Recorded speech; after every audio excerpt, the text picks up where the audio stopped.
Ассалаумағалейкум, Атырау қаласының тұрғындары және қонақтары. Сіздерді жақсы көлік жөндейтін орынмен таныстырып жіберейін. Осы жерге қазір соңғы кезде өзім көлігімді әкеліп жөндетіп жүрмін. Бұл жерден мотор да қарайды, ходовой да қарайды. Мына жерден жаңадан шиномонтаж ашып мына жерде. Өздеріңіз көргендей.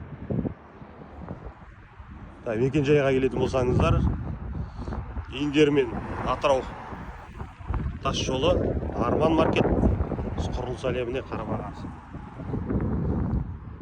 Көріп кетіңіздер қазір.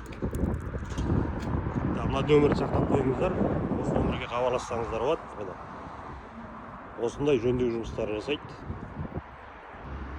Мына бокстар да бар, міне. Форсунка, диагностика, мотор, ходовой, жаңадан ашылған шиномонтаж. Астана көшесі 20-да 1. Жаңа құрылғылармен ашылып жатыр екен.